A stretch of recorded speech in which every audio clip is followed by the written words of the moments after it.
Mesdames, Messieurs, bonjour et bienvenue dans ce premier numéro de l'année 2020 de votre émission Le Jury du Dimanche qui reçoit Hamidou Anne. Il est politiste et essayiste, diplômé des écoles nationales d'administration du Sénégal et de la France, titulaire d'un master en communication politique à la Sorbonne en France. Bonjour Hamidou Anne. Bonjour Mamoudou. Et merci d'avoir accepté notre invitation. C'est moi qui vous remercie.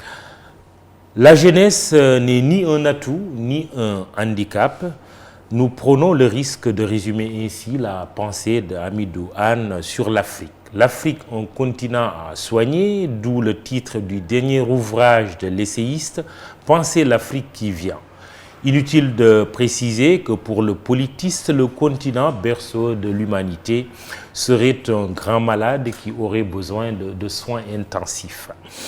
Hamidou Anne, un afro-pessimiste ou plutôt un afro-optimiste, on pourrait penser qu'il est habité par le pessimisme en s'arrêtant seulement au titre du livre. Mais cela semble ne pas être le cas si on prend le temps de le parcourir du début à la fin. Hamidou Anne est certes dur avec le continent, mais il n'en est pas moins attaché et engagé pour sa cause et son développement. Il a foi en l'Afrique et en sa jeunesse. Il est conscient de leur potentiel, cette Afrique et cette jeunesse. Il ne les épargne pas cependant dans ses prises de parole et de plume, qui aiment bien, châtie bien, comme on dit. Cependant, quelque chose d'essentiel manquerait à la présentation de l'invité du JDD si je ne mentionnais pas sa précocité. Précoce par son âge, précoce également par sa prolixité. Tenez-vous bien, le jeune politiste a publié au cours de l'année qui vient de s'achever 2 ouvrages, Penser l'Afrique qui vient, que vous avez devant vous, aux éditions Présence africaine, et une biographie intitulée Amadou Mahtar Mbow, une vie des combats, aux éditions Vive Voix, un livre hommage, si on peut dire ainsi, au patriarche de la classe politique sénégalaise aujourd'hui. Auparavant, Hamidou Anne a signé en 2017 l'ouvrage collectif Politisez-vous, regroupant 10 jeunes auteurs sénégalais. Bienvenue donc dans cette émission que nous attaquons par cette question. L'année 2019 n'est pas seulement qu'une année qui se termine, mais une décennie qui prend fin. L'année nouvelle 2020 n'est pas non plus qu'une année qui commence, mais une nouvelle décennie qui s'ouvre. Votre cœur balance-t-il entre les deux? Comment qualifierez-vous les années 2010 et quelles projections feriez-vous des années 2020? Alors, merci d'abord Mamoudou de m'avoir invité. Je voudrais profiter de l'occasion pour présenter mes vœux de bonne année 2020 à vos internautes, téléspectateurs et auditeurs. Alors, les années 2000, la décennie qui s'achève a été une décennie très importante pour l'Afrique en termes de réalisation, en termes d'avancée.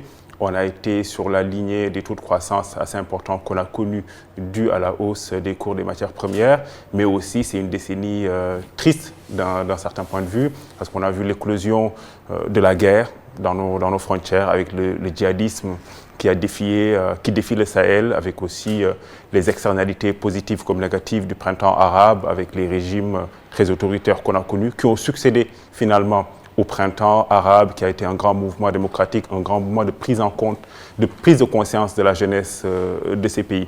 Donc, mi-figue, mi-raisin, je veux dire, il y a de réelles avancées. Il y a aujourd'hui, en termes d'administration publique, qui est un peu ma matière dominante, de planification stratégique aujourd'hui, de prise en compte des politiques publiques en termes d'éducation, en termes de santé, en termes d'infrastructure aussi. Mais il y a aussi le défi crucial de la pauvreté qu'on n'arrive toujours pas à endiguer. Nous allons certainement y revenir. Donc une décennie qui s'achève, une autre qui s'ouvre, et nous restons finalement sur les mêmes perspectives. Et je ne vois pas réellement de possibilité de changement, de rupture totale, d'invention de nouveaux modèles qui seraient initiés par les dirigeants politiques africains. Mais j'espère qu'un changement surviendra rapidement, parce qu'aussi il y a des changements majeurs qu'on a connus dans le monde, comme la chute du mur de Berlin, comme les printemps arabes, qui n'avaient pas été, en tout cas, vues qu'on n'a pas vu venir et qui ont subitement advenu. Donc peut-être que aussi de bonnes surprises nous attendent. Alors, en termes de projection, est-ce que vous êtes optimiste pour cette décennie qui s'ouvre? Alors, comme je le dis dans mon livre... Tout à l'heure, je me posais la question, Hamidou Anne, afro-pessimiste ou afro-optimiste? Alors, comme je me définis moi-même et je l'ai écrit dans le livre comme un afro-responsable, c'est-à-dire qu'aujourd'hui, je me situe sur ce qu'on appelle une ligne de crête entre l'afro-pessimisme qui considère que rien n'ira pour l'Afrique, que le paludisme, le sida, que la pauvreté sont des choses endémiques et que l'Afrique ne pourra pas s'en sortir. Et il y a aussi, d'un autre côté, un discours très optimiste, à la limite très naïf, très lénifiant sur l'Afrique, qui considère que l'entrepreneuriat, le digital, la paix, la jeunesse sont finalement un potentiel de rêve et qui vont transformer le continent. Donc moi, je me situe un peu au milieu. Donc l'afro-responsabilité, c'est de considérer l'Afrique telle qu'elle est, c'est de photographier le continent dans sa globalité, mais aussi dans ses nuances et ses subtilités et proposer des solutions qui vont en tout cas cadrer avec nos objectifs de développement, d'émergence ou de prospérité, comme on dit. Donc je me situe au milieu et j'attends en tout cas que les faits nous orientent vers un destin ou un autre. Un cœur qui balance. Un cœur qui balance. Très bien. Alors, 2019, la dernière année de ces années 2010, a été marquée par une élection, pour parler du Sénégal, et une réélection du président sortant Macky Sall.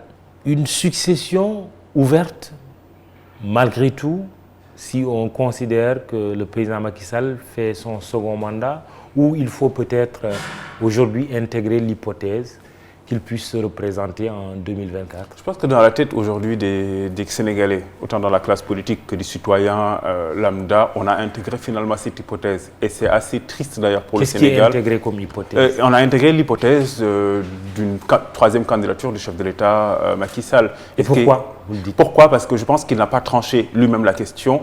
Et que dans son discours, dans sa conférence de presse en décembre, on a parlé de tout, sauf de la Constitution, de la loi fondamentale, qui quand même définit très clairement ces histoires de mandat et comment ça doit se passer. Mais je me suis rendu compte en fait qu'on a tous élagué, en tout cas que ce face-à-face a fait abstraction de la Constitution et qu'on a posé finalement au président de la République une question sur son souhait. Il a dit ni oui ni non. Souhaitez-vous ni oui ni non. Et je pense que le ni oui ni non n'existe pas en démocratie où les textes sont quand même suffisamment clairs pour nous orienter dans un sens ou dans un autre. Mais si je me reprojette en tout cas dans sa globalité, je me rends compte qu'on est en train d'avoir les germes de ce qui s'est passé en 2012 au Sénégal. C'est qu'une partie de l'opinion considérant que Maître Wade avait droit à un troisième mandat, une autre partie, notamment son opposition, considérant qu'elle n'en avait pas le droit. Et ce débat avait été tranché par le Conseil constitutionnel. Et vous savez, Mamoudou, mon petit frère Mamadou, aujourd'hui, qui a 19 ans, peut décider d'être candidat à la présidentielle, mais la loi ne lui permet pas. Le Conseil constitutionnel dira le droit et le Conseil constitutionnel publiera la liste des candidats dont, en tout cas, les souhaits ont été retenus et validés. Parce qu'il n'a pas l'âge minimum requis. Parce qu'il n'a pas l'âge minimum requis. 35 ans. 35 ans. Oui. Donc, du coup, le Conseil constitutionnel, en face de notre loi fondamentale, dira le droit. Quiconque aujourd'hui, en tout cas en 2019, en 2020 ou en 2021, jusqu'en 2023, peut annoncer sa candidature, mais à la fin, c'est le juge constitutionnel qui dira le droit. Alors, est-ce que vous êtes en train de dire que quelque chose a été raté au cours de cet entretien, ce grand entretien avec le chef de l'État sur la question du mandat? Absolument. Moi, je pense que quelque chose a été raté et c'est dommage pour le Sénégal, qui est quand même une démocratie majeure dans la sous-région et en Afrique, qu'on en arrive encore en 2019 à ces histoires de mandat. Moi, je me suis toujours plaint sur vos antennes et ailleurs d'une politisation du débat public. Ce qu'on n'a pas un débat économique au Sénégal, on n'a pas un débat de société, on n'a pas un débat de santé sur l'éducation, la laïcité, etc. Mais on a constamment, de la part de la classe politique et des médias, un débat sur les termes d'une élection, sur les termes du processus électoral. Un débat sur le fichier électoral, un débat sur la transparence des élections. Mais on ne pose jamais les débats, pour moi, essentiels pour une société qui s'inscrit dans un monde en mutation profonde. C'est-à-dire qu'aujourd'hui, on n'arrive pas au Sénégal à clore le chapitre politique. Vous l'avez dit tout à l'heure dans votre question, 2019 a été une année électorale. Le président sortant a rempilé et pour moi a été très bien élu parce que ce 58% et que votre second a eu 20%, c'est quand même être très bien réélu. C'est une marque aujourd'hui d'une validation de son premier mandat, mais aussi une marque de confiance vis-à-vis de son programme. On n'a pas réussi à clore ce cycle électoral politicien pour aujourd'hui ouvrir un chapitre de développement. Et je mets d'ailleurs dans le même sac la question du dialogue national, sur lequel, par exemple, personnellement, je suis très dubitatif. Ah oui? Oui, je suis dubitatif, Mamoudou, sur la question du dialogue, et partout en Afrique d'ailleurs. Je considère que dans un pays qui n'est pas en crise institutionnelle, où il n'y a pas eu de coup d'État, on ne sort pas d'une guerre civile ou d'une guerre en tout cas avec un belligérant étranger, la question du dialogue n'est pas essentielle. C'est-à-dire qu'aujourd'hui, l'élection présidentielle de 2019 a tranché. Le peuple a décidé d'accorder à nouveau sa confiance pour 5 ans à un chef d'État. Et que son opposition a eu le reste, en tout cas est minoritaire dans le pays. Donc il faut clore, à mon avis, ce cycle électoral pour dire que le peuple sénégalais, dans la diversité de ses expressions, mais aussi dans sa souveraineté, a tranché. Et que, comme dirait un ancien Premier ministre, dans une démocratie, la majorité gouverne, l'opposition s'oppose, critique le gouvernement, propose aussi un projet de société alternatif pour demain pouvoir peut-être arriver aux responsabilités. Alors, le président Macky Sall est en train d'exercer son second mandat. Nous l'avons dit, il a été réélu en février 2019. Il vient de lancer ce samedi ce qu'il appelle la journée nationale du nettoiement. Ça vient à son heure ou c'est un peu tardif, surtout que le Sénégal ne s'en cache pas, veut s'inspirer sur ce domaine en tout cas du modèle rwandais de Paul Kagame. Oui, on voit que le président Macky Sall, depuis le début de son mandat, de son second mandat, en tout cas, s'inspire beaucoup du président Kagame, en tout cas de son discours et de sa manière de faire. Kagame est quelqu'un qui a transformé son pays, qui a quand même eu des résultats assez exceptionnels. Effectivement, c'est normal que sur certains points, je précise, qu'il puisse être une source d'inspiration. Il n'est jamais trop tard pour bien faire. Il faut tous le reconnaître que nos villes et nos villages sont quand même dans un état d'insalubrité assez préoccupant. Et que, effectivement, une initiative comme celle-ci qui a été initiée par le chef de l'État, moi, je ne peux que la saluer. Est-ce qu'on peut avoir un effet populaire autour de cette initiative? C'est ça qui est important aujourd'hui. Et c'est dommage d'ailleurs que ça vienne d'un chef et que ça ne vienne pas du cœur social du peuple sénégalais. Mais peut-être que si, effectivement, le président de la République montre l'exemple, peut-être que le peuple sénégalais va suivre, parce que ce qu'on veut, ce qu'on souhaite en tout cas, c'est qu'on rende propre nos villes, nos villages, nos campagnes, et que ce serait un bien fou pour tout le monde. Il y a quand même eu un engouement extraordinaire dans les années 80-90, le fameux 7-7. Le mouvement 7-7, oui. On peut faire un remake de cela? Après, le pays a changé. Vous savez, l'âge médian dans notre pays est de 19 ans. Donc, ce peuple des années 80, moi j'étais encore un enfant, a changé. Un nouveau peuple s'est construit. Et peut-être avec des dynamiques différentes, avec des pensées, avec des considérations politiques, sociales, anthropologiques différentes. Mais j'espère en tout cas que le peuple sénégalais va se saisir de cette opportunité et que soit au cœur de sa transformation sociale et avoir une cité propre est quand même au cœur pour moi d'une politique de développement. 2024, puisqu'on parlait de troisième candidature ou pas, c'est aussi un autre rendez-vous électoral majeur. On est toujours dans la décennie des années 2020. Est-ce qu'une autre alternance démocratique par les urnes est possible, est probable? Absolument, moi je pense qu'une autre alternance est possible, parce que souvenez-vous, en 2000, pas grand monde ne croyait à la défaite d'Abdou Diouf. En 2012, Ouad avait des moyens de l'État très conséquents, avec le soutien d'une grande partie de la classe politique, et malgré tout, il a été battu, il a eu, je pense, 35%. Donc une alternative dans une démocratie ouverte comme la nôtre est possible, parce que la compétition électorale est quand même juste. Malgré ce qu'en dit l'opposition, Mamoudou, je suis convaincu que depuis 1993, les élections sont très bien organisées au Sénégal. Les élections sont très bien organisées. Aujourd'hui, le suffrage électoral est juste et transparent. Et le peuple sénégalais est très rationnel dans son choix. Et aujourd'hui, pour moi, ce que les uns et les autres ont obtenu en 2019 est l'incarnation, en tout cas la traduction dans les urnes de ce qu'il pèse dans l'opinion publique. Donc du coup, je pense qu'une alternance autre est possible. Mais quelle alternance? Alternance dans le camp du pouvoir ou alternance avec un opposant qui arrive au pouvoir? Tous les schémas sont possibles. Je pense qu'aujourd'hui, je ne suis pas sûr que le bloc Benno Bokk Yakaar soit compact et reste ainsi jusqu'en 2024. Certainement des dissensions, des défections vont survenir parce que les appétits des uns et des autres aujourd'hui vont s'aiguiser. Des uns et des autres voudront avoir des ambitions parce qu'aussi il faut prendre en compte le critère d'âge, le critère de représentativité. Et puis vous savez, la droite française par exemple n'a jamais organisé de primaire autre qu'en 2017.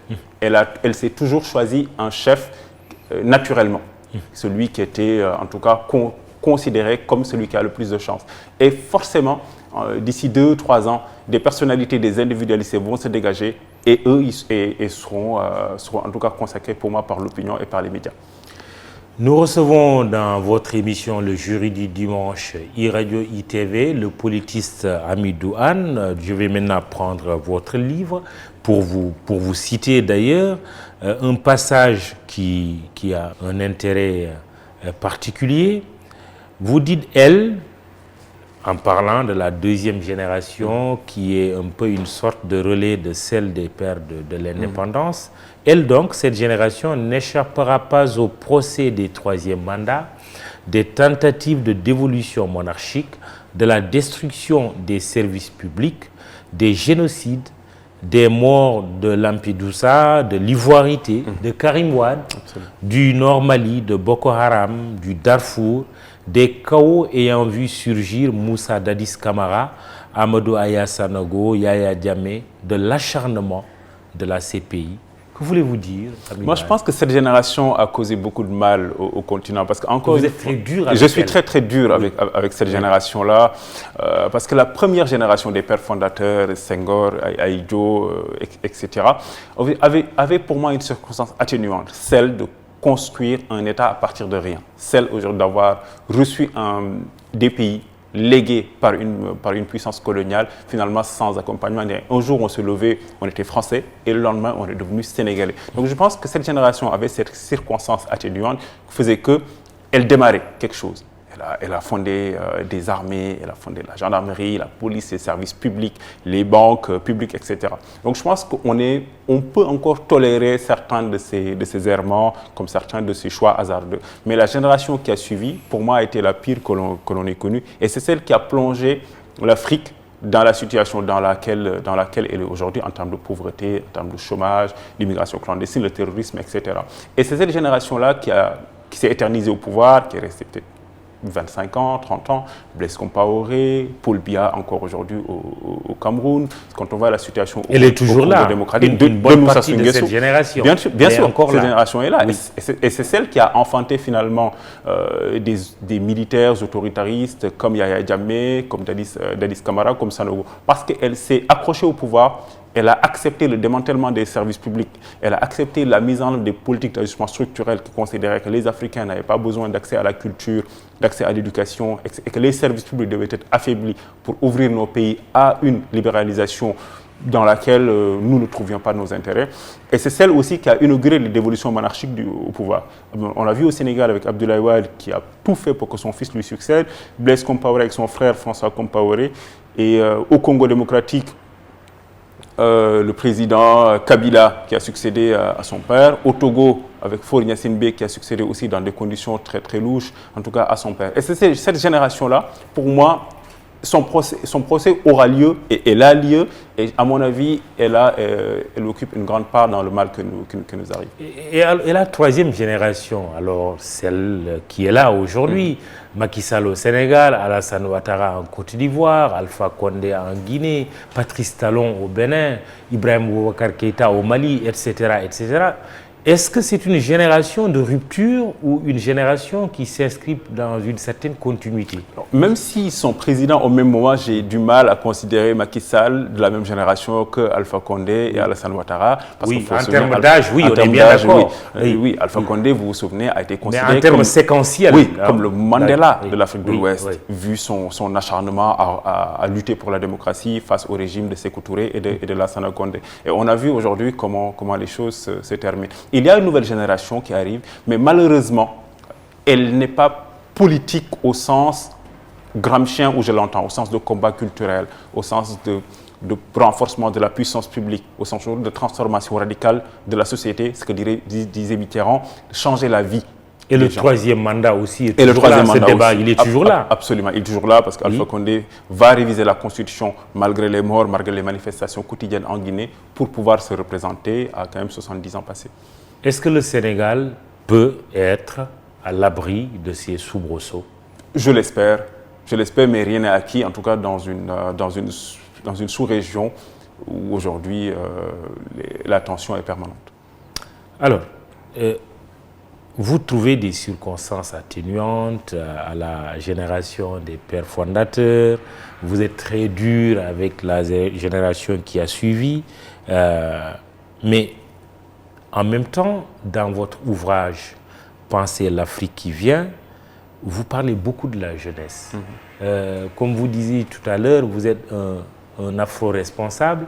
La jeunesse est tantôt pour vous un atout, c'est vrai, mais vous soulignez aussi qu'elle peut être un handicap. Et vous dites, politisez-vous, ce qui rappelle un peu le fameux titre de l'ouvrage de Stéphane Hessel, Indignez-vous. Pourquoi politisez-vous? Pourquoi la jeunesse africaine doit se politiser? Et pour faire quoi? Pour changer quoi? Il y a aujourd'hui un discours d'ailleurs issu du courant libéral dominant dans le monde qui pense que la politique ne sert pas à grand-chose et qu'aujourd'hui, il faut nous réorienter vers l'économie, vers l'entreprise, vers le digital, vers l'entrepreneuriat, etc. Aujourd'hui, d'ailleurs, on voit beaucoup d'institutions créées dans nos pays, beaucoup de conférences, beaucoup de réunions internationales sur cette question de l'entrepreneuriat, etc. Et on ne prend pas, à mon avis, suffisamment compte de l'importance de la puissance publique. Par exemple, que vaut aujourd'hui un tissu entrepreneurial si nous n'avons pas de tribunaux du commerce efficaces? Que vaut aujourd'hui la question, le secteur privé, si par exemple la politique fiscale est défaillante? Et aujourd'hui, que vaut l'entreprise si le gouvernement ne parvient pas à poser les conditions pour sécuriser le territoire national, pour sécuriser aussi les biens et les personnes et les services? Et il y a un dicton que j'aime bien, c'est une population qui nettoie un quartier, c'est un État qui nettoie une ville et un pays. Donc c'est important pour moi de changer les choses par la politique, parce que je crois beaucoup au schéma de la verticalité dans un pays, je crois beaucoup en tout cas à la politique comme espace d'impulsion, comme espace de transformation sociale et de rupture. On revient encore sur l'exemple du Rwanda. Aujourd'hui, le pays a fait un bond incroyable après le génocide qui a fait 800 000 morts en 2014, parce qu'il y a eu un leadership politique sur lequel on peut formuler des critiques, notamment en matière de droits de l'homme, en matière d'autoritarisme, en matière de démocratie. Mais en tout cas, il y a un leadership politique qui a permis de transformer le pays et d'en faire aujourd'hui l'un des 3 pays au monde les mieux gouvernés. Donc je crois beaucoup à l'engagement politique de la jeunesse, je crois beaucoup à la transformation sociale, mais à travers le levier du pouvoir que donne la politique. Justement, le levier du pouvoir, vous êtes cadre dans le secteur public et vous êtes chercheur en sciences politiques à l'université Gaston Berger de Saint-Louis. Les jeunes qui ont envie de s'engager, de s'impliquer, ont souvent également à la bouche cette critique qu'ils formulent à l'encontre de l'administration. En disant qu'on est plus une administration coloniale qui continue en tout cas la politique de la puissance coloniale qu'une administration de développement. Vu de l'intérieur, comment vous percevez cela? Alors, il y a une critique qu'on peut évidemment entendre. Il y a des reliques, effectivement, de la colonisation dans notre administration. Je te donne un exemple, c'est le commandement territorial qui est issu du commandement colonial, même quand on regarde les uniformes, la manière finalement de s'adresser aux populations, notamment dans les zones rurales, où par exemple le préfet, le gouverneur, le sous-préfet sont quand même beaucoup plus connus, sont des autorités très respectées et qui ont un rapport parfois assez autoritaire vis-à-vis des populations dans leur bassin de vie respectif. Effectivement, on a un pan de l'administration qui n'a pas fait sa mue parce qu'on n'a pas construit un modèle qui nous est propre. On a effectivement hérité de la colonisation de certains tares, de certains défauts, aussi de certaines qualités, mais effectivement, une partie de notre modèle est un modèle colonial. Mais il y a des choses qui changent, il y a des choses qui bougent. Aujourd'hui, quand on voit les nouvelles institutions créées au sein de l'appareil d'État, quand on voit aujourd'hui la jeunesse au sein de l'administration publique, on voit aujourd'hui qu'il y a des habitudes qui changent, il y a des méthodes qui changent, mais tout ceci quand même reste assez timide à mon avis, parce que le socle, c'est-à-dire la loi, c'est-à-dire les décrets, c'est-à-dire les arrêtés, tout l'arsenal juridique, administratif qui qui se trouve être le socle de cette administration-là, est hérité de la colonisation. Oui, mais sauf que vous parlez de nouvelles institutions qui sont créées, mais il y en a qui sont très critiquées. Effectivement. Oui, en disant que c'est des gouffres même à milliards, qu'on devrait même les supprimer. Absolument. Moi, je pense qu'il y a beaucoup d'institutions qu'on a dans nos pays africains qui devraient être supprimées, qui ne servent pas à grand-chose. Par exemple, oui, effectivement, c'est des gouffres d'argent, effectivement, qui ne sont jamais dans la redevabilité. C'est-à-dire, à quoi servent ces institutions? Est-ce qu'elles servent au peuple qui, quand même, les finance? Pour moi, il y a un manque de républicanisme qu'on voit un peu dans nos pays, parce que les gens ne se rendent pas compte, forcément, ceux qui, en tout cas, qui sont au cœur de ces institutions-là, ne se rendent compte qu'ils sont payés grâce aux impôts des Sénégalais, des Béninois, des Togolais, etc. Aujourd'hui, il nous faut revoir tout de fond en comble pour évaluer aujourd'hui qu'est-ce qu'on a fait du Haut Conseil, que fait par exemple le Haut Conseil des collectivités territoriales, que fait vraiment le Conseil économique et social, est-ce qu'on a besoin du nombre de députés qu'on a à l'Assemblée nationale, est-ce qu'on a besoin de 35 ministres, etc. Et à mon avis, on peut être beaucoup plus performant, beaucoup plus efficace en ayant moins de personnel politique, entre guillemets, en ayant plus d'agents publics, notamment dans les déserts médicaux, autrement dans les territoires qui sont quand même très éloignés des centres urbains. De nouvelles institutions qui sont créées, mais des institutions qui ont été supprimées. Est-ce que le président Macky Sall a eu la main heureuse en supprimant le poste de Premier ministre, par exemple? Moi, j'ai une difficulté de compréhension au regard de cet acte-là, parce que le président Macky Sall a été élu suite à une campagne électorale où il s'est adressé aux Sénégalais directement pendant 3 semaines, et nulle part il a été mentionné dans ce programme, en tout cas dans ses déclarations, la suppression du poste de Premier ministre. Moi, je fais partie des gens qui ont considéré que dans les régimes issus de la Ve République, un Premier ministre n'est pas forcément nécessaire, parce que le président de la République est un peu l'incarnation du roi Soleil Louis XIV, c'est-à-dire que tout part de lui et tout revient à lui. Donc le Premier ministre finalement se trouve être un super assistant du président de la République. Mais à mon avis, qu'on ait un Premier ministre ou qu'on n'en ait pas ne change pas grand-chose, à mon avis, dans le fonctionnement de l'État, dans la politique et dans la mise en œuvre des politiques publiques, économiques et sociales, mais il aurait été peut-être beaucoup plus judicieux de l'annoncer, de faire, en tout cas, de poser cette mesure et de la mettre purement dans le panier de son programme pour 2019 et laisser les Sénégalais décider en toute connaissance de cause. Oui, sauf qu'aujourd'hui, il y a l'hypothèse qui est émise de faire revenir le poste de Premier ministre. J'ai vu ça dans la presse, oui. Je ne sais pas si c'est vrai ou pas. Ce serait bien de le faire? Comme je l'ai dit, franchement, je ne tiens pas forcément au poste de Premier ministre, qu'il soit là ou pas là. Et d'ailleurs, au regard finalement des personnes qui ont incarné le poste ces dernières années, pour moi, le changement est quand même assez minime. Oui, mais quand vous voyez le gouvernement actuel se mouvoir, est-ce que vous avez le sentiment qu'il manque quelque chose, genre un Premier ministre ou non? Parce on que c'est ne nouveau. sent pas cette absence. Parce que c'est nouveau, effectivement, on n'a pas le temps de s'ajuster. Et qu'en fait, on a aussi parfois un fonctionnement assez paradoxal. Parce que pour moi, dans un État où il n'y a pas de Premier ministre, il n'y a pas de gouvernement. Il ne doit pas y avoir de gouvernement, il doit y avoir un cabinet. À l'américaine, le président a un cabinet, les ministres deviennent des membres du cabinet du président. Mais si on supprime le poste de Premier ministre, qui est selon l'ancienne constitution, le responsable du gouvernement, et qui est le responsable devant le Parlement des politiques publiques, qu'on le supprime et qu'on garde encore les dénominations du gouvernement et qu'on garde une manière de fonctionner, alors que l'interministérialité qu'incarne le Premier ministre n'existe plus, on se rend compte finalement qu'on fait face à des difficultés, à des blocages, parce qu'on n'est pas allé jusqu'au bout de cette réforme. Hamidou Anne, nous allons écouter cet auditeur qui vous interpelle sur l'Afrique. Bonjour.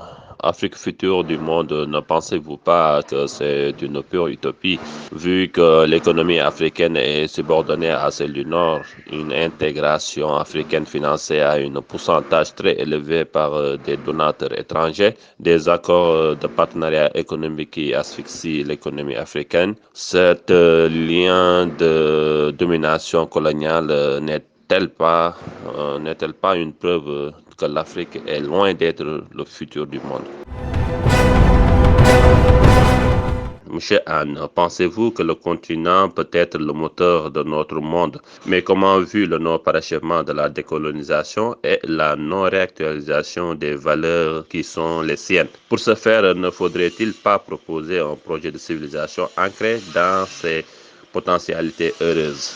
Baba Demba Diouf, étudiant, faculté sciences juridiques et politiques UCAD.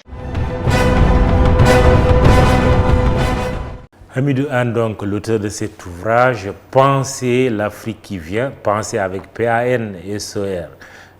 Vous êtes interpellé, l'Afrique, futur du monde, continent du futur. Cet auditeur pense que oui, on abuse de. Il a parlé d'utopie. Moi, j'aime bien le mot utopie parce que je crois aux utopies positives, aux utopies créatrices. Un écrivain anglais, Thomas Shakespeare, disait ils ont échoué parce qu'ils n'ont pas commencé par le rêve. Donc, je pense que l'idée de rêve, l'idée de transformation radicale de l'Afrique dans ses structures, dans ses méthodologies, dans ses façons de faire, etc., est possible et qu'on peut y aller. Sauf qu'aujourd'hui, pour que l'Afrique soit évidemment le futur du monde, il faut qu'on adresse certains défis. D'abord, le défi de la pauvreté. Pour moi, c'est le premier défi de l'Afrique. Vous savez, Mamoudou, que 41% des Africains vivent sous le seuil de pauvreté. Et que selon la BAD, par exemple, l'Afrique compte 350 millions de personnes de la classe moyenne. Et vous savez comment on calcule cette classe moyenne? On dit que ceux qui vivent entre 2,2 $ et 20 $ par jour sont issus de la classe moyenne. Et selon la mesure de la pauvreté, quand on vit avec moins de 2 $ par jour, on est sous le seuil de pauvreté. Donc, il y a 20 centimes de différence entre les pauvres et la classe moyenne. Ce qui montre aujourd'hui qu'il faut relativiser tous ces calculs qui ne sont pas forcément très sérieux. Mais il faut qu'on adresse effectivement la question de la pauvreté, qui a ses externalités négatives avec l'immigration, avec le terrorisme, avec le chômage, qu'on adresse aussi la question de la puissance publique, le renforcement aujourd'hui des leviers d'un État fort qui puisse faire face à ces défis et qui puisse finalement commercer avec les autres nations développées dans la sérénité, mais dans l'égalité. Parce que vous savez, on entend beaucoup chez nos intellectuels, nos hommes politiques et même de nos activistes, on interpelle souvent la France. Et pour moi, c'est même... J'ai une considération à la limite clinique finalement de ce rapport à la France parce que pour moi, c'est un partenaire comme l'est la Chine, la Turquie, le Bénin ou le Mali. Effectivement, il faudrait qu'on lutte contre la pauvreté, qu'on ait des États puissants, qu'on ait aussi des démocraties substantielle et non plus seulement procédurale, et finalement qu'on puisse aussi achever la question de la décolonisation, comme le dit mon ami Felwine Sarr, pour finalement parler au monde d'égal à égal. Oui, mais Hamidou, ce que dit cet auditeur nous amène à vous poser la question de savoir si l'afro-responsabilisme, vous nous excusez du néologisme que vous prônez, doit nous amener à considérer que l'Afrique est ou sera bien le continent d'avenir, l'avenir du monde. Effectivement, moi je pense que l'Afrique peut être l'avenir du monde. Je donne un exemple. Par exemple, quand on parle de changement climatique, quand on parle d'écologie, notre désavantage, c'est-à-dire le sous-développement du continent, fait de nous, paradoxalement, un potentiel leader en termes de méthodes écologiques, en termes de résilience climatique, etc. Parce qu'aujourd'hui, par exemple, en France, ils sont beaucoup dans le ils ont été dans le désamiantage. Donc nous, par exemple, on n'a pas eu de bâtiments avec de l'amiante. Donc, nos procédés culturels, le travail de la terre sans engrais, par exemple, fait de nous finalement un potentiel leader du bio dans le monde. Donc aujourd'hui, ces potentialités malheureuses, comme je les appelle un peu, qu'on a eu, peuvent faire de nous finalement à la tête d'un tournant civilisationnel parce que pendant ces 2 derniers siècles, voire 3, l'Europe a dirigé le monde et nous a finalement amenés dans l'impasse que l'on connaît, c'est-à-dire l'impasse climatique, l'impasse politique, l'impasse de la résurgence aujourd'hui des nationalismes et des populismes et des gouvernements racistes, d'ailleurs dans certains pays, en Hongrie, etc. Et qu'aujourd'hui, l'Europe a atteint sa limite, va droit vers le mur et aujourd'hui a une impasse, en tout cas conceptuelle. Et à partir de cette impasse conceptuelle-là, l'Afrique peut se saisir effectivement de la balle et proposer un tournant civilisationnel qui soit différent de ce qu'on a connu depuis 5 siècles. Mais dans le même temps, certaines voix, y compris chez les élites, alerte en disant attention à la stratégie d'endormissement. On vous rabâche tellement ce discours, l'Afrique, avenir du monde, continent du futur, que vous en oubliez ou que vous oubliez votre passé et que vous oubliez aussi qu'il y a un présent qui doit se construire et qui est en train de se construire. Absolument. J'ai parlé au début de notre entretien de discours naïfs et lénifiants sur l'Afrique, avec ses entrepreneurs, avec ses innovateurs, ses transformateurs. Mais par exemple, un chiffre nous ramène tout de suite à la réalité. Vous savez, Mamoudou, selon les projections de la Banque mondiale, en 2030, 9 pauvres sur 10 seront des citoyens d'Afrique subsaharienne. Ce qui devrait tout de suite calmer ces ardeurs portées par des discours assez naïfs sur la transformation, etc. etc. Il suffit aujourd'hui de retourner chez moi à Pékin pour voir aujourd'hui que tous ces discours que portent ces pseudo-amis de l'Afrique, des organisations internationales, des pays amis, des agences de développement, a atteint sa limite par rapport à la réalité concrète. D'où cette question, mais en quoi être le futur du monde ou le continent du futur, mais en quoi? En quoi le sera-t-on ou le serait-on? Pour moi, aujourd'hui, dans l'univers des relations internationales, on pèse ce que notre économie pèse. Oui. Et aujourd'hui, pour moi, il est naïf et inenvisageable de penser qu'on peut diriger un tournant civilisationnel si on est encore une économie faible et sous perfusion. Mais s'il n'y a pas une anticipation, une réflexion profonde par nous-mêmes, pour nous-mêmes et sur nous-mêmes, il y a également des risques que le continent, tout en étant le futur, soit victime de pillage aussi, comme il l'a été à un moment donné de l'histoire. D'où mon livre qui parle de penser. Que faut-il faire? Oui, penser. Voilà, c'est porter un présent de la réflexion, un présent des idées, de la pensée. Parce qu'on ne peut pas soigner l'Afrique sans mettre en avant les idées, sans mettre en avant l'éducation. Aujourd'hui, que valent des citoyens africains majeurs mais pas formés? Que forment aujourd'hui nos écoles? Que produisent nos universités? Une pensée, à mon avis, très très faible par rapport aux défis énormes qu'attend le continent. Aujourd'hui, je donne un exemple. Quels sont les think tanks, les centres de réflexion qui existent, qui sont forts et qui pèsent sur le continent? À part peut-être nos amis marocains en Afrique du Sud, il n'y a pas beaucoup d'espace de réflexion et de prospective. Aujourd'hui, par exemple, je vous donne un exemple. Il y a au département des Affaires étrangères, j'en parle parce que vous avez reçu dernièrement le ministre des Affaires étrangères, un département qui s'occupe d'une cellule d'analyse et de prospective. Moi, je demanderais juste aux uns et aux autres de mener leurs enquêtes et de poser des questions aux responsables de cette cellule-là en leur demandant quelle est l'issue de leurs travaux depuis 30 ou 40 ans en termes de prospective et de planification stratégique.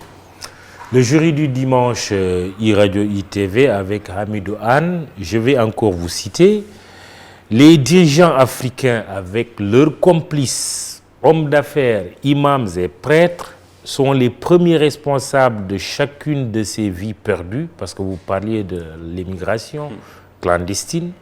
Ils ne rendront aucun compte dans aucun tribunal, car nos systèmes intègrent peu la responsabilité morale qu'impose l'exercice de l'action publique. Pourquoi tous sont coupables, à votre avis, sur cette question de l'immigration? Déjà, je vous propose un chiffre. Vous savez, il y a 7000 personnes qui sont mortes depuis 2014 en tentant de rallier l'Occident.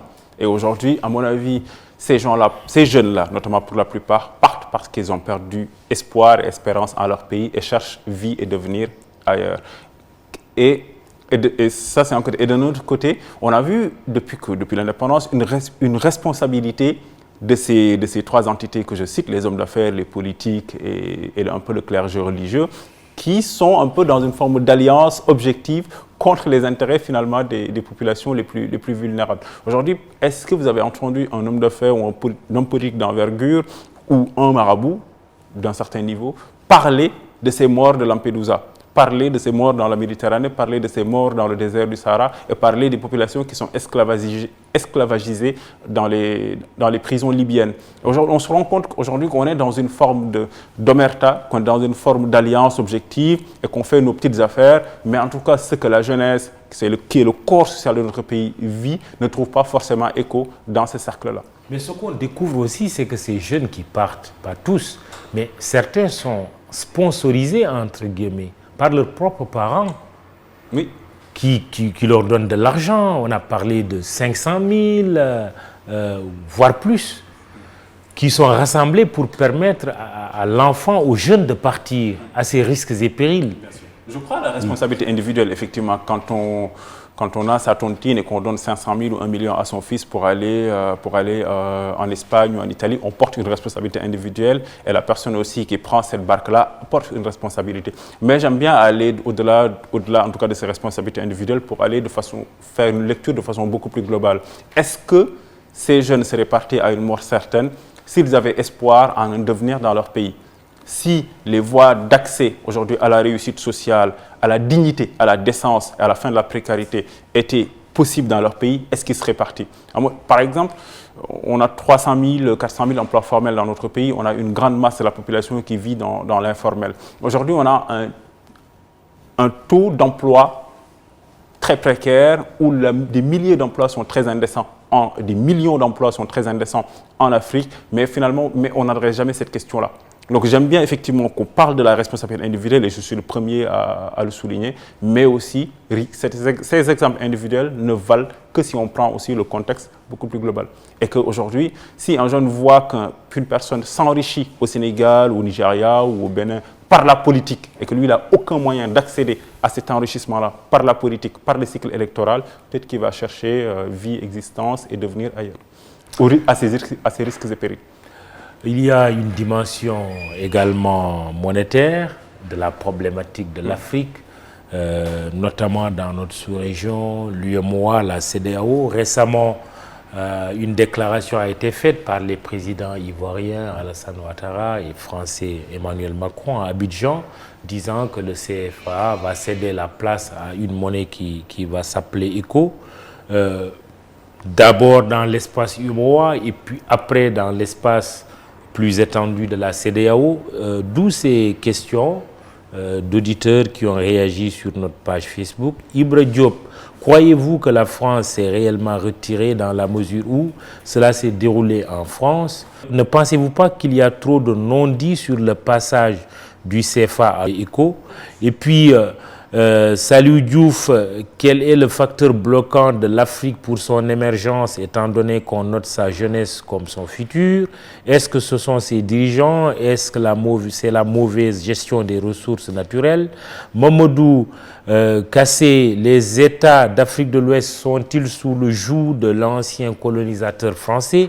Vu la future création de l'ECO, la France a-t-elle vraiment lâché du lest? Sur l'ECO et après, bon, maintenant la question de l'émergence. N'étant pas un spécialiste de la monnaie, donc je me fie à ce que des experts sérieux ont produit sur la question, Kako Nubupo, Felwine Sarr, Zebelinga, Nongo Sabasila, etc. Moi, je suis très heureux que le CFA disparaisse et le CFA ne pouvait pas survivre à cette crise de légitimité de la part des hommes politiques comme Mamadou Koulibaly, Jean-Louis Bion en Côte d'Ivoire, des experts, des économistes comme Felwine Sarr, Kako Nubupo, Nongo Sabasila et aussi des activistes dont certains d'ailleurs sont assez douteux. Oui, Kémy Séba par exemple, qui est l'acteur en tout cas le moins sérieux de ceux qui critiquent le franc CFA. En quoi il serait douteux, Kémy Séba? Pour moi, on ne résout rien par le complotisme, par la haine de l'autre et par une sorte de racisme inversé. C'est-à-dire que moi, j'avais écrit un papier sur cette affaire-là il y a à peu près 2 ans, où je disais effectivement que la fin du franc CFA a des défenseurs sérieux, crédibles, autres que des individus comme Kémy Séba, antisémites, racistes, etc. Et qui est expulsé presque de partout aujourd'hui en Afrique. Oui, après je trouve ça dommage. Expulsé récemment du Burkina Faso. Je pense que je fais partie des opposants le plus, en tout cas vigoureux à Kémy Séba, mais je pense que toute pensée, si elle reste dans les limites de la loi, est bonne à dire et que je regrette en revanche qu'il soit expulsé de ces pays et que parfois des procès même fantoches lui soient intentés. Il a le droit de dire ce qu'il a à dire, même si je suis totalement contre ce qu'il dit, mais ce qui est important, c'est qu'il y ait un discours sérieux qui contrebalance ses propos, et ces discours existent, mais malheureusement, des activistes complotistes un peu font beaucoup plus de bruit peut-être que les travaux sérieux contenus dans les livres,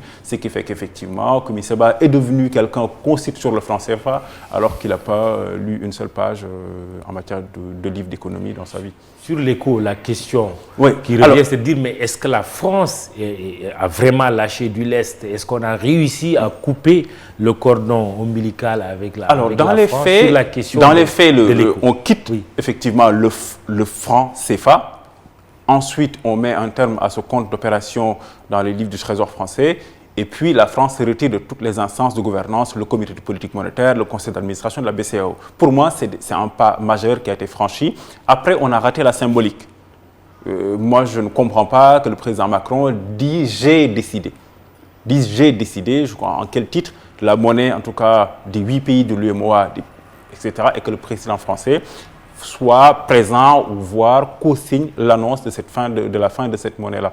Mais aussi, je suis très heureux, Mamoudou, qu'on a fini ça avec le franc CFA, parce que pendant longtemps, on nous a fait croire, ou on nous faisait croire jusqu'ici que l'un des problèmes majeurs du développement de nos pays se trouve être le franc CFA. Donc, je suis très heureux qu'on passe à l'ECO et là, on verra sérieusement si la monnaie est le principal problème. Parce que je considère que la monnaie n'est rien d'autre qu'un instrument au service d'une économie, au service d'une production, et que le problème se trouve là d'ailleurs. On ne produit pas, on n'a pas une économie suffisamment forte, et que la monnaie finalement est une question à la limite subsidiaire. Une anecdote amusante de Adama Assow. Laissez-moi vous raconter une anecdote. C'est lui qui parle avant de vous poser ma question. Lors des dernières élections présidentielles en France, d'aucuns avaient peur que Marine Le Pen soit élue. Et à bord d'un taxi, avec ma soeur, le taximan et moi faisions des commentaires concernant lequel le président serait le bon président pour l'Afrique. Et quand j'ai dit que je souhaite que cela soit Marine Le Pen, parce que cela nous aiderait à couper le cordon ombilical avec la France, le vieux taximan a crié. Alors sa question, c'est que est-ce que l'Afrique peut vraiment couper ce cordon avec la France? Absolument, absolument. L'Afrique peut couper ce cordon. Et d'ailleurs, j'en reviens à ce que je vous ai dit tout à l'heure sur le rapport à la limite quasi clinique. Un fonctionnaire international me racontait il y a 3 jours que le débat qu'on a vis-à-vis de la France au quotidien, il ne le retrouve pas chez les pays anglophones d'Afrique vis-à-vis de l'Angleterre. Pour moi, c'est d'abord une question de mentalité, c'est d'abord une question de volonté. Moi, j'ai fait une partie de mes études en France, donc effectivement, pour cette raison-là et pour les nombreux amis que j'y compte, je ne souhaiterais pas que Marine Le Pen soit président, comme je n'ai pas souhaité que Trump soit président, comme je n'ai pas souhaité que Viktor Orban en Hongrie soit président, parce que je me considère comme un militant de gauche progressiste. Mais pour moi, il faut considérer la France comme un partenaire comme un autre, avec qui on fait du business, et si ça nous arrange, si ça ne nous arrange pas, on voit d'autres. Et d'ailleurs, pour un peu aller à l'encontre des chiffres, un peu du complotisme qu'on donne un peu partout. Vous savez, les parts de marché à l'exportation de la France ont baissé en Afrique entre 2000 et aujourd'hui. Ils sont passés de 11% à 5% au profit de la Chine, de la Turquie, de l'Inde et du Brésil et d'autres partenaires. C'est ça pour moi aussi qui nous permettrait de nous développer, on va dire, en diversifiant les partenaires, en misant sur le multilatéralisme, en misant aujourd'hui d'abord sur nos intérêts et qu'on fasse du business avec la Chine, avec l'Inde, pourquoi pas, s'ils sont beaucoup plus offrants que la France. Parlons de la sous-région, puisqu'on parle de la monnaie. La sécurité est aujourd'hui un énorme enjeu, mais on se rend compte aussi que la question sécuritaire est intimement liée à la question politique. Est-ce que cette instabilité politique à laquelle on risque de vivre plutôt, parce qu'on a 5 à 6 pays africains qui vont organiser des élections présidentielles en 2020, certains en 2021, et au centre des discussions, il y a cette question du 3e mandat. Est-ce que vous avez des craintes aujourd'hui? Ah oui, moi j'ai de réelles craintes, autant en Côte d'Ivoire qu'en Guinée, parce qu'aujourd'hui, la Côte d'Ivoire, on sent quand même un peu la tension monter avec l'histoire du mandat d'arrêt contre Guillaume Soro, notamment, qui a été obligé de retourner en France. Et on voit aujourd'hui que depuis 2000, voire depuis la fin des années Houphouët, on a les mêmes personnes qui luttent pour le pouvoir. Il s'agit de Laurent Gbagbo, d'Alassane Ouattara et de Henri Konan Bédié. Et depuis 2002, l'arrivée de Guillaume Soro. Aujourd'hui, on a 4 personnes et depuis 15 ans, depuis 10 ans en tout cas, le pouvoir oscille entre ces 4 personnes-là. La Guinée aussi me fait peur parce que c'est un pays qui est frontalier au nôtre. Et ce qui se passe en Guinée, au Mali, en Côte d'Ivoire ou en Guinée-Bissau a forcément des répercussions sur notre pays. Et il faut aujourd'hui, Mamoudou, le dire très clairement, nous sommes dans une zone de guerre en Afrique de l'Ouest parce qu'il ne peut pas y avoir la guerre sur une moitié du territoire en Burkina Faso, au Mali, et qu'aujourd'hui qu'il y ait des incursions au Niger, au Nigeria, et qu'on se sente, nous, exclus en tout cas en paix au Sénégal. Et je considère que c'est un peu une forme d'inconscience, passez-moi l'expression, de la part de certains responsables de notre pays. Nous sommes dans une zone de guerre. Et là également, c'est la France qui vole au secours. Effectivement, parce que du continent, en tout cas pour le cas précis du Mali. Pour le cas précis du Mali. Le président Macky Sall a même dit récemment, il faut arrêter de critiquer la France tout le temps, parce que si ce n'était pas la France, aujourd'hui, la situation au Mali allait être plus dramatique. Et ça, je suis totalement d'accord avec le chef de l'État. Et je suis partisan d'une résolution africaine des crises en Afrique. Oui, mais au-delà du constat, est-ce qu'il faut constater tout le temps que oui, la France nous est utile plutôt que de s'organiser pour que la France voilà, ne se mêle pas toujours de nos affaires. Mais qu'est-ce qu'il faut? Je suis totalement d'accord. Par exemple, on a essayé de monter la force du G5 Sahel sans le Sénégal avec 5 pays. On se rend compte depuis 2014, ils ne parviennent pas à mobiliser suffisamment d'argent, ni suffisamment d'hommes, ni de ressources pour aller au secours des populations du Sahel. Et qu'aujourd'hui, la force Barkhane, par exemple française, compte 4500 personnes. Et d'ailleurs, c'est parce que la France vient à notre secours, malheureusement, et que nous ne parvenons pas, nous, à nous organiser et à apporter une réponse claire, précise et puissante au défi du terrorisme, que Emmanuel Macron, par exemple, s'est permis de parler quand même d'une façon assez virulente, assez irrespectueuse, à mon avis, assez irrévérencieuse au chef d'État du G5 Sahel récemment, à la limite en les convoquant à Pau pour venir rendre compte et réaffirmer clairement leur soutien à la France. Sur la question du troisième mandat qui peut être source d'instabilité, et j'en termine, faut-il que tous nos chefs d'État qui se trouvent dans cette situation parlent comme le président Buhari du Nigeria qui a mis fin au débat en disant qu'il ne se représentera pas pour un troisième mandat. Ou comme le président Issoufou du Niger. Il est allé même beaucoup plus loin. Il a même fait arrêter des militants de son camp qui organisaient des manifestations pour lui demander de changer la constitution et de se représenter. Bon, je pense que c'est une solution excessive de les mettre en prison, mais en tout cas, c'est un exemple pour moi assez parlant. Tous doivent être clairs sur cette question. Mais bien entendu, parce qu'on ne s'amuse pas avec un pays. On ne s'amuse pas avec le destin de millions de gens et c'est très sérieux que les investisseurs aussi puissent avoir confiance en notre pays, que les gens ne soient pas dans une situation de tension et que juste qu'on respecte le fonctionnement normal des institutions. Je pense qu'il n'y a pas quand même plus simple à demander dans une démocratie qui se dit ouverte.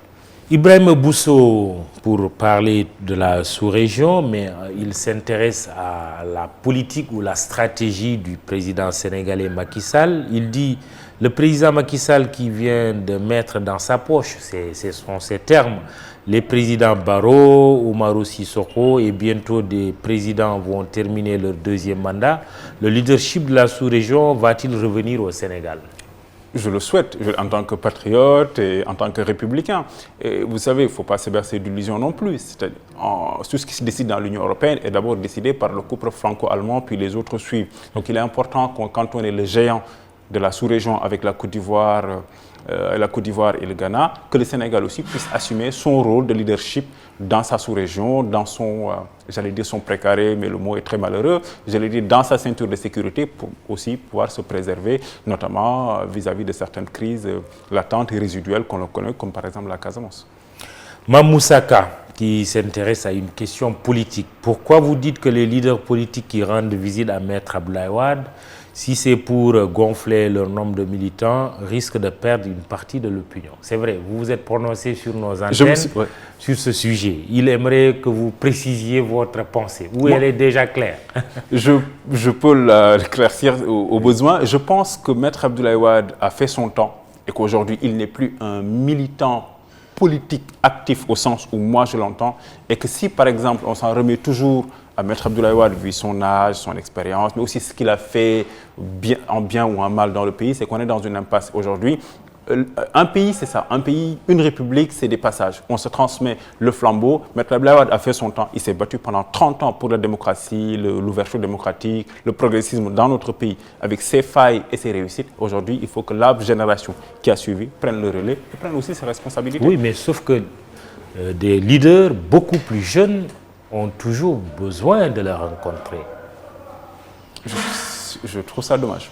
Mais oui, mais vous avez écrit une biographie quand même sur un autre patriarche, un autre sage, Amadou Mahtar Mbow. En quoi un homme de son âge peut-il être une source d'inspiration j'ai écrit pour un jeune comme vous et pour tous les autres jeunes? Parce qu'il a eu plusieurs vies, Amadou Mahtar Mbow. Il a été militaire, diplomate, militant politique. Il a été au cœur aussi du combat pour l'indépendance et la souveraineté dans notre pays. Oui. Et quand notre pays a connu une phase d'impasse après la réélection d'Abdoulaye Wade en 2007 avec le boycott des législatives par l'opposition républicaine, il a fédéré aujourd'hui des mouvements politiques, des mouvements syndicaux, des mouvements associatifs autour d'une réflexion globale et structurante sur notre pays à travers les assises nationales et qui ont nourri finalement le champ politique de ces 10 dernières années.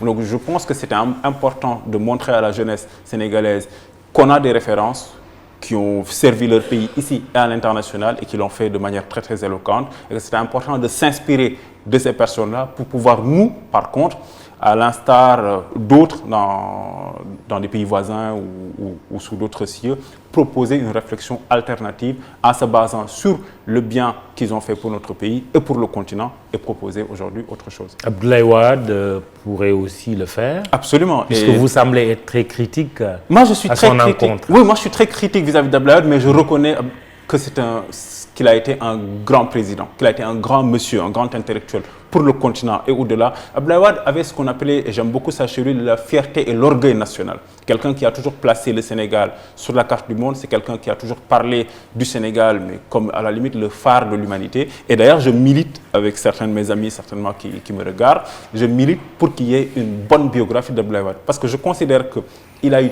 une vie tellement romanesque, tellement incroyable, que c'est dommage qu'on en arrive à deux choses. Soit qu'il y ait des biographies d'Abdoulaye Wade très, très dures sur lui et donc injustes, ou qu'il y ait des biographies très lénifiantes sur lui, etc. Il faut une biographie objective sur la vie d'Abdoulaye Wade et qui est aussi effectivement une source d'inspiration pour moi et pour ma génération. Un autre sage est également à Dakar.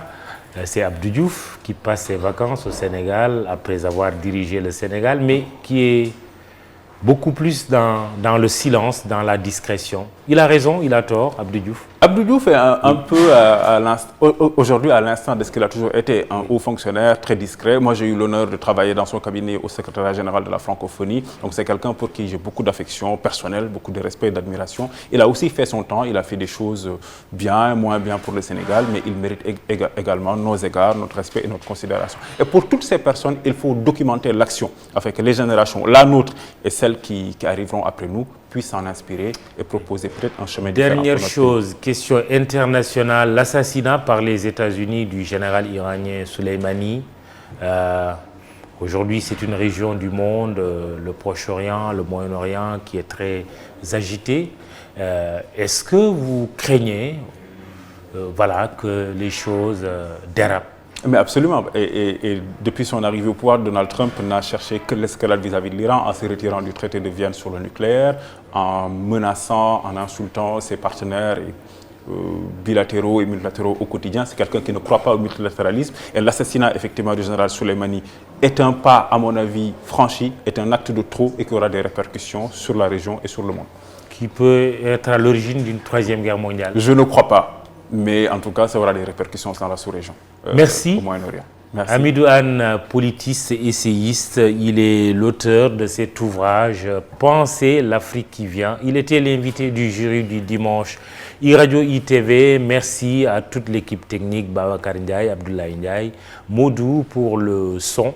Merci à Biram Pouy et Sandra Ndiaye pour les réseaux sociaux, Pape Doudou pour la photo, pour le compte du site Immédia SN, qui vous fera le compte rendu de cette émission. Mes voeux de bonnes et heureuses années 2020, une belle décennie, puisqu'il en est ainsi. Merci, bon dimanche, rendez-vous dimanche prochain.